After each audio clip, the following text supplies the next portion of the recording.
మొన్నటి వరకు Russia Ukraine, ఇప్పుడేమో ఇరాన్లో యుద్ధం. వీటన్నిటి మధ్య మన రైతులు నలిగిపోతున్నారు. యుద్ధం ఎక్కడో జరుగుతుంది, కానీ ఆ సమస్య అనేది నేరుగా మన ఇళ్ల వరకు, మన పొలం వరకు చేరింది. గల్ఫ్ దేశాల్లో బాంబులు పడుతుంటే మన రైతుల గుండె ఎందుకు వణుకుతుంది? ఇది మనం తెలుసుకోవాల్సిన చేదు నిజం. అసలు సమస్య గల్ఫ్ యుద్ధం అంటే కేవలం ఆయిల్ కోసం జరిగే యుద్ధం కాదు. ఇది మన రైతుల పెట్టుబడి మీద పడుతున్న దెబ్బ. హార్మూజ్ జలసంధి దిగ్బంధం ప్రపంచానికి ఎరువులు సరఫరా చేసే కీలక దారి ఇరాన్ దగ్గర ఆగిపోతుంది. దీనివల్ల యూరియా, పొటాష్ బస్తాల ధర రెట్టింపు అవుతుంది. పెట్రోల్, డీజిల్ ధరలు పెరుగుతాయి. క్రూడ్ ఆయిల్ ధర పెరగడం వల్ల ట్రాక్ దుక్కి నుంచి పంటను మార్కెట్కి చేర్చే ప్రతి అడుగులో ఖర్చు ఎక్కువైపోతుంది. ఎగుమతులపై ఎఫెక్ట్.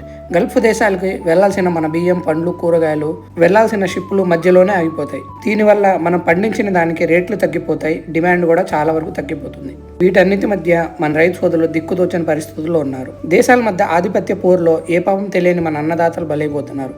సరిహద్దుల్లో సైనికుడి ప్రాణం, పొలంలో రైతు మానం, రెండు యుద్ధాల వల్ల ప్రమాదంలో పడ్డాయి. లోకానికి అన్నం పెట్టే చెయ్యి ఈ రోజు అప్పుల పాలే అవకాశం ఉంది.